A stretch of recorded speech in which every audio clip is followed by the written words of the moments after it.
Hey there, everybody. I hope you are doing so well and maybe still full from yesterday. Hope you all had a really good and safe holiday with family, friends, alone, however you experienced the holiday. I hope it was amazing and peaceful and calm and satisfying. I am doing my cleansing. People ask all the time. I do this just myself, my energy, and my deck. It's essential oils with some Florida water. So, couple of things for us to take a look at today. And by the way, if you're just landing on the channel, I'm a Fefe with Touch by Tarot and Beyond. Very happy to have you here. Subscribers, always grateful for your presence and your energy, your support. Thank you for hyping the videos when you can. I definitely appreciate that, and it does make a difference. So thank you so much for that. All right, so let's start out on a high note. That Macy's Thanksgiving Day parade yesterday, you all, like, whoa, who saw that coming, right? I don't know about you, but I typically, I don't necessarily watch the parade, maybe a glance or whatever, but I'm not really a big Macy's parade or fan. But yesterday I got a couple of phone calls and people were like, "Are you checking this out?" And so I had to tune in. Wow. Like Macy's, everybody's saying like Macy's came out as the anti-Target yesterday, you all, right? Starting out with Cynthia, what's her name? Uh Arrivo. I wanted to make sure I said that right. Cynthia Erivo's rendition of Nina Simone's Feeling Good, right? For those of you who may not be familiar with Nina Simone, talk about an icon of the civil rights movement, not besides being an incredible artist, pianist, vocalist, just really, iconic in that way as well as an artist. But she was also very, very instrumental and clear in her activism as well. So the fact that that Cynthia Erivo did that rendition of Feeling Good, it's a new day, it's a new life, it's a new, how does it go? It's a new day. No, it's a new dawn. Let me get it right. It's a new dawn, it's a new day, it's a new life, and I'm feeling good. What a way for it to have the parade kicked off that way. And then the artists. You had Pride. You had marching bands, Temple University marching bands. You had the what were they called? The Native Pride Productions, right? And the Native Indigenous Americans who were there, who I found out had never necessarily been a part of the Macy's Day Parade in the past. Wow, like I didn't realize that. So powerful, just across the spectrum. Unbelievable, unbelievable. So hopefully some of these corporate interests caught wind of that and understand, because people are like, okay, Macy's, we didn't know, been figuring out where I might want to shop. A couple of people said LFG. We know what that acronym stands for this day nowadays, right? Let's blank and go, right? Really interesting. The other thing spiritually, I'll mention real quick. The other thing that occurred to me, we know that in numerology, 2025 is a 9 year, nine being a year of completions, like where certain cycles are complete. Macy's, this is their 99th year.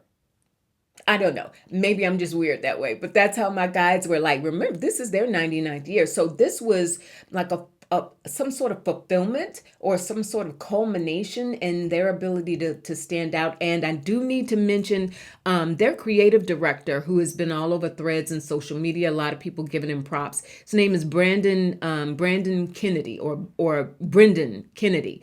He's on social media as at Waywa. Interesting. Waywaw.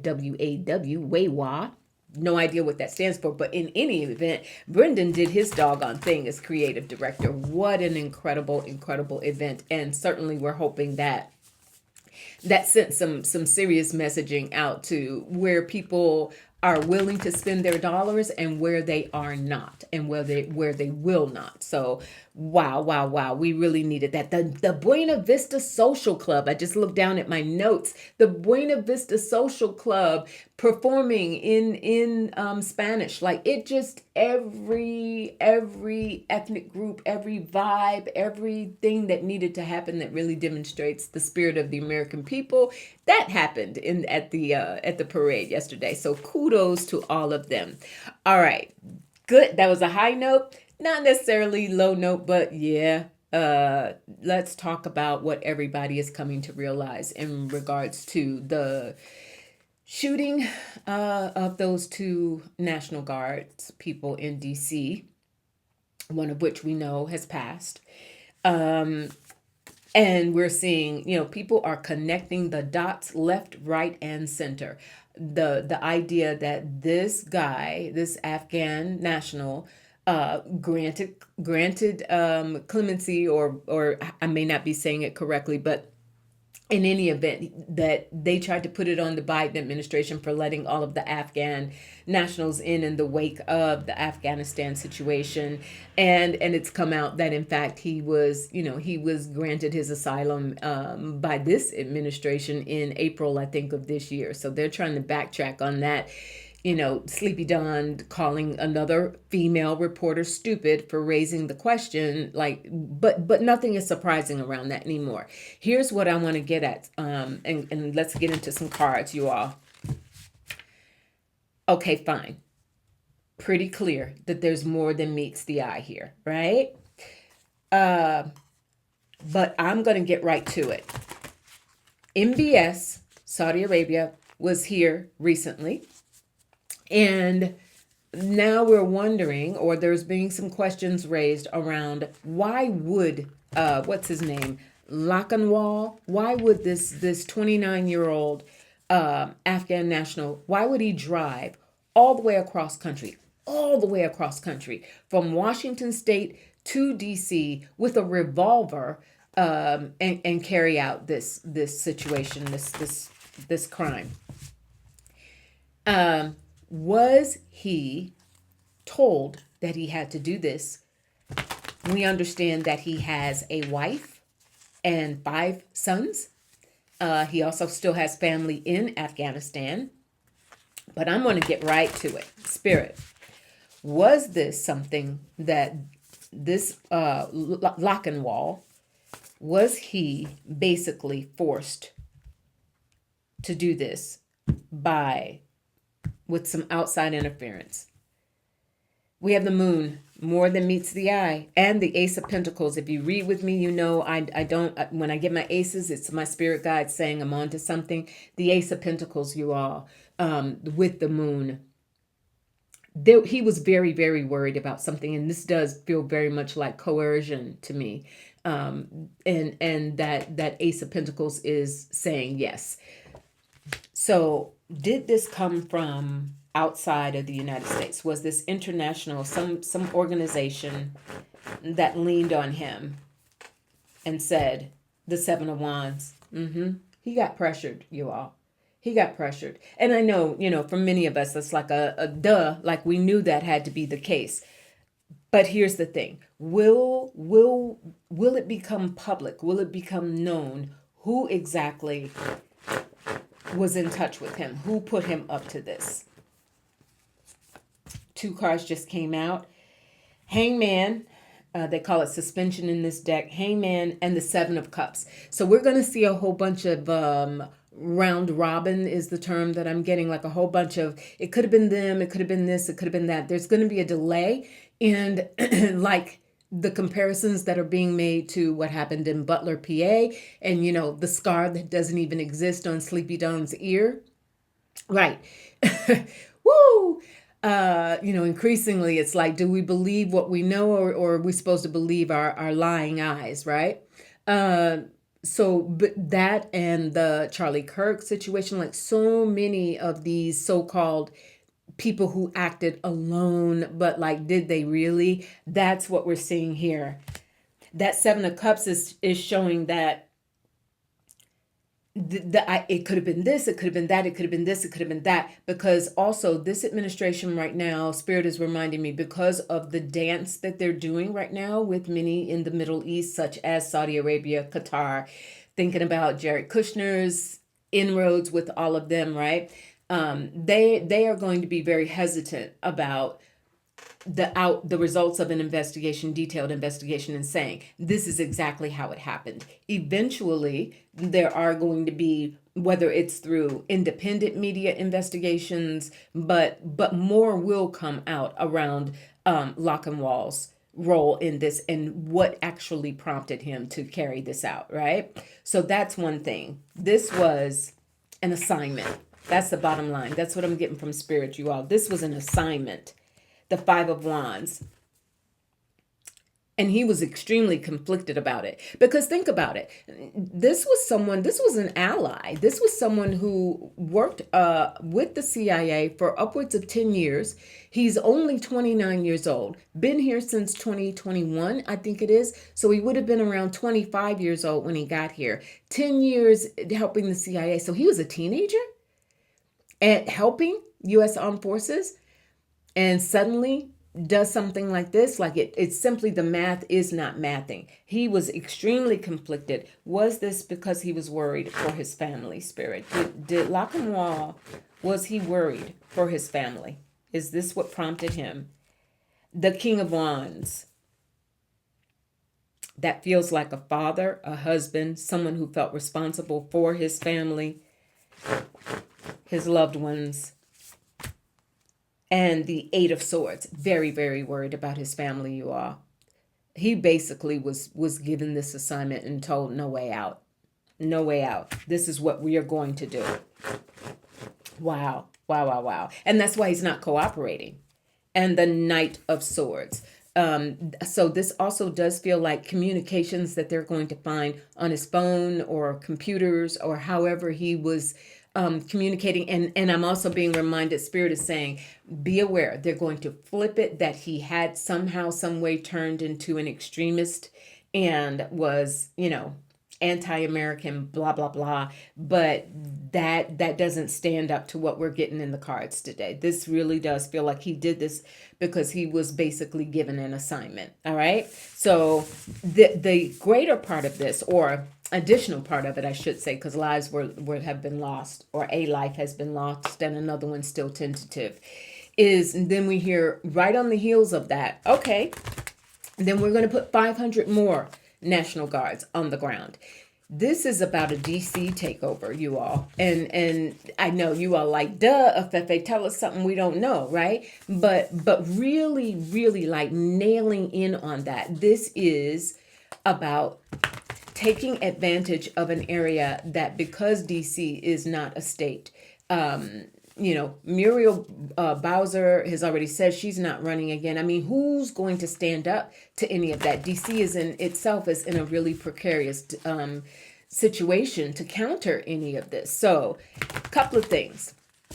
Spirit reminded me this morning, you've got people in his cabinet, in Sleepy Don's cabinet, who have moved onto military bases. That has raised a lot of questions as well. We've got Marco Rubio now on a military base, Pete Hegseth on the base, Stephen Miller and his wife Katie Miller have moved on to a base.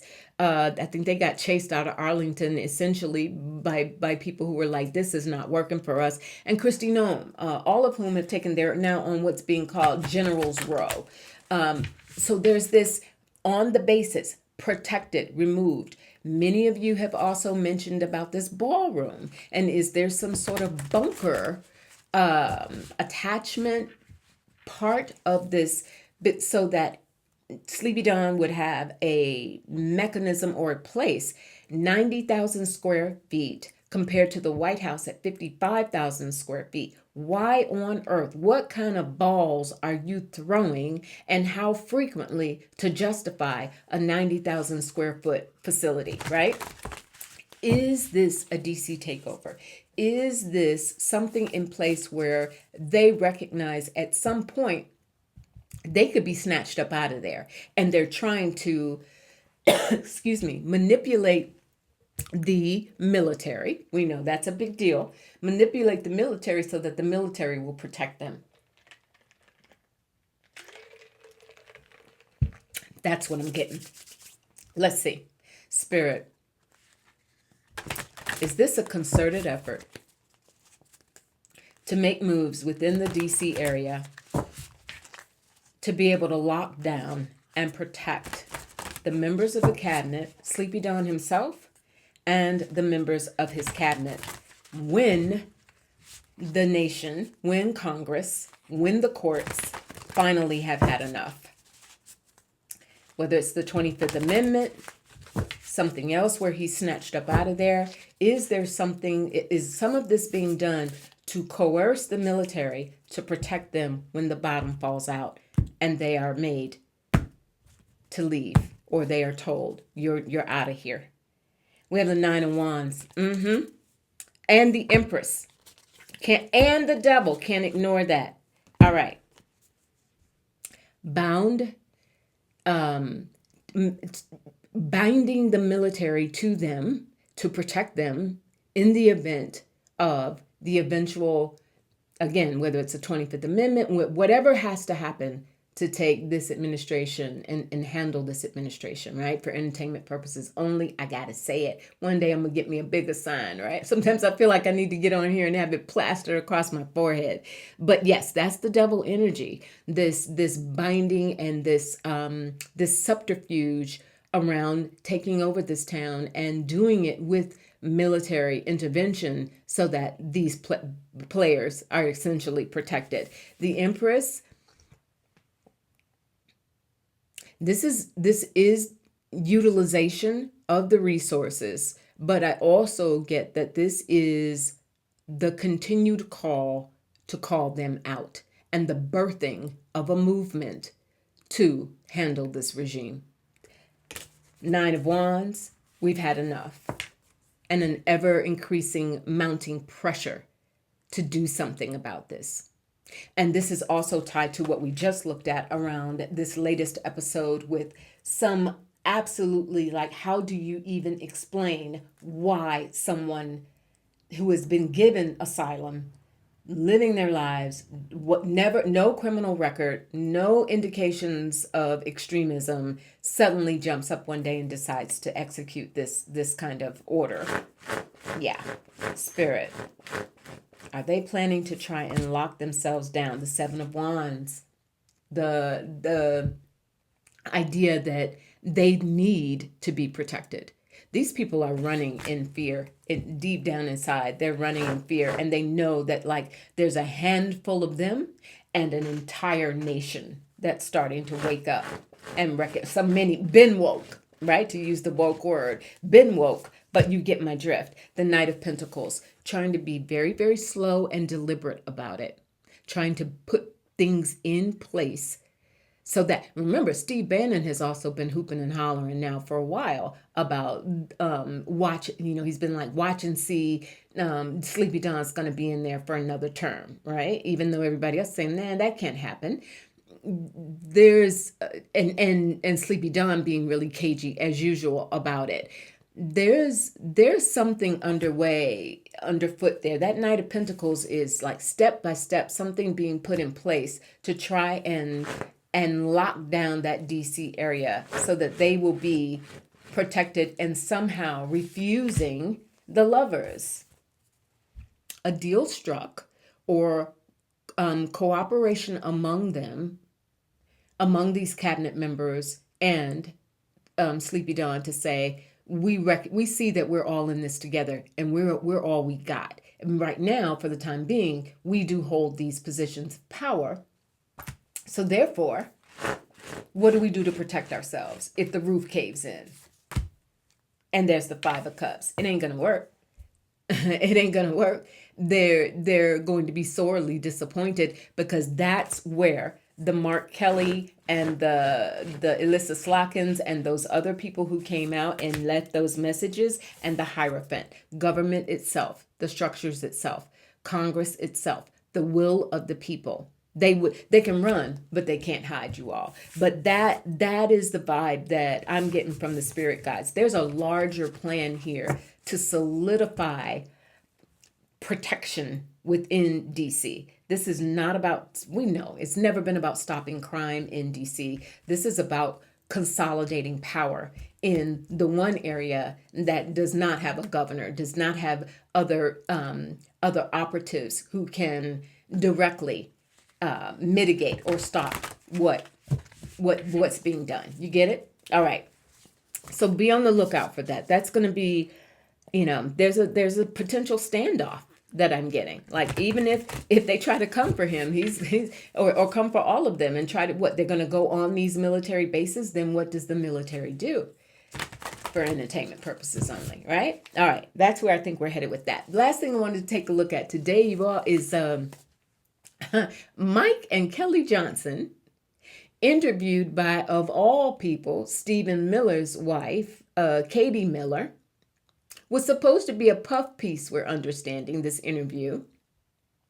I am learning, you all. I don't know all the codes in my LGBTQ community friends. I'm an ally, so everybody's been talking about this lavender tie that Mike Johnson wore for the interview, and apparently that's code for some things, for some preference, perhaps for entertainment purposes only. And then his wife Kelly showed up in this bright neon orange, like people were like, she looked like a traffic cone. Wow. But the gist of that interview, if you didn't hear about it or see it, is that he got on there, Mike Johnson got on and just lamented about how, for 2 years he's never had a day of vacation, and how I wrote a couple of things down. He's in survival mode, or he and his wife are in survival mode. It's triage every day, quote unquote, describing his role as Speaker of the House. It's triage every day. He made reference to Sleepy John having said a while ago, I'm the president and the speaker, right? And he has, so he basically said, he acknowledged that and said, yeah, pretty much so, right? So he's in a lot of distress. It was also I'm no body language expert, but it was also really interesting to watch he and his wife, because she's sitting there and he's all like this, leaning on his side of the thing, on his side of the chair. Somebody said if he leaned any harder, the chair would have tilted over, right? So there's some real interesting dynamics going on there. Here's the thing. So he's already saying, I'm overwhelmed. I'm in over my head. I'm just, I don't even know my name. I don't know how to spell my own name anymore. He's far cry from the days of him early on where he, I always knew this was my role. I feel like Moses, I talked to God, and this is I am the new Moses, essentially paraphrasing it. Remember that? Remember? This is my mission. This is my calling. I knew God was going to have me do this. And now he's like, I don't know up from down right now, but I'm here. Here's the thing. I'm taping this on Friday morning. Tomorrow, Saturday, we understand that his latest marching orders from Sleepy Don, his leader and savior, has been to do whatever's necessary to get Indiana on board to for the redistricting in Indiana, to take away the only 2 Democratic seats. From what I understand, there are 7 GOP seats, state legislature. Congressional seats. But pressuring the state legislature to Indiana to redistrict their maps to create 2 more seats, essentially eliminating any seats held by Dems. There are 7 congressional seats, GOP seats from Indiana, and 2 by Dems. They're trying to reconfigure the orders that Sleepy John is given, and told Johnson, you better go over there and talk to them and get them to do what needs to be done to get those other 2 seats, so that essentially Democrats would have no congressional representation out of in the state of Louisiana, right? Woo! All right. So we have people who have been speaking off the record for fear of retaliation. State legislators in Indiana, and saying there have been swatting. There's been, or at least threats of swatting. There's been threats of houses being firebombed. Like, literally, they are concerned, and so some of them are starting to flip. They were being resistant to redistricting, but now some of them are saying they're ready to flip because they feel like they don't have any choice. They are literally being threatened. I want to see, is Mike Johnson going to be is he going to carry out the duties of his savior, his leader, and the magician? He's he's gonna go there and basically say, I'm Sleepy Don stand-in. You know why I'm here, and you know what needs to be done. This is the message that you're getting. You care about your future. We're hearing stories already that state legislators in Indiana are saying they're not going to run for re-election. They're going to get out, just like we know it's going to happen in Congress. The Four of Swords, hammering out a deal to get their cooperation to do the map, to do the redistricting. Is that what I'm seeing? Three of Cups by the holidays. All right. And I also feel like this may be three legislators who are resistant that will join in and give in. Spirit, will they? And the Hermit, yeah, they're gonna figure out the details. They're going to some of them are feeling it's every man for himself, every man or woman for themselves in the state legislature in Indiana. So it's a personal decision that many of them are making now, not thinking about national politics or even statewide politics at this point. It is personal for them. They're using their political office for very personal reasons. That's how this feels. Now, two things I see. One, perhaps Mark Elias and Democracy Docket or some other firms getting together and filing a lawsuit. Will it be countered? If they rework that map, the Empress, the Divine Feminine, you all. If you've been with me here on the channel, you know Divine Feminine is 2026 is going to be quite the year in terms of movement by women. And I think this is the entree for what was going to be the second part of my question, because what we're hearing now is, okay, if Indiana does that, here comes Virginia, right? With Abigail Spanberger. Here comes Virginia. 10 of Cups. Here comes Virginia, you all. 3 seats potentially that Virginia can flip from Republican to Democrat. 3 seats. Will Virginia answer? If Indiana does what they have to do for their own self-preservation, because that's what they're saying or thinking at least at this point, will we see measures? The 9 of Swords, easier said than done with Virginia, but with that Empress energy, will we see that happen? Ace Pentacles. Okay, so it's we're in for quite the ride. And Spirit's been saying that now for several months all around this, the pressure to flip these seats in and do these maps. If this happens, or maybe even whether or not it happens, keep your eyes on Virginia. They didn't see that coming. They did not expect that, you all. But keep your eyes on Virginia. I think that, and so once again, Mike Johnson is going to walk away from this whole thing, mission not accomplished. Or mission accomplished, but only, not what he can do. Nothing. He cannot stop the divine. He cannot stop the feminine divine. He cannot stop the groundswell of energy that is forming and creating and growing around rectifying this nightmare, essentially, right? All right, you all. It's a new dawn. It's a new day. It's a new life, and I hope we are feeling good. Maybe we're not all the way there yet where we can say that and sing it with our chest, but we are certainly seeing more and more indications of it. Let's continue to pray, especially for our members of the military who are being, what the guides are saying is literally just used as pawns. That's what my spirit guides are saying, pawns. Literally used as pawns, but Spirit has also said in prior readings on my channel, and many other readers have said, there is when Kelly, who is doubling down, he is no joke and he is not afraid. Slotkin, Alyssa Slotkin, and many of the others who have spoken out, and I think we will have others join them. There's going to be enough of a counter that this situation with the military is going to get really, really interesting. Really, really interesting. And the idea that they would be absolutely co-opted to solidify and put a fortress is what Spirit just said. Put a fortress around this cast of characters. Not gonna happen. Not gonna happen, or at least not for long, and it will not hold up. All right.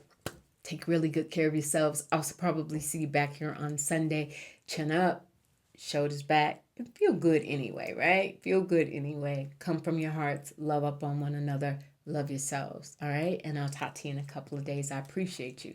I'll see you later. Bye.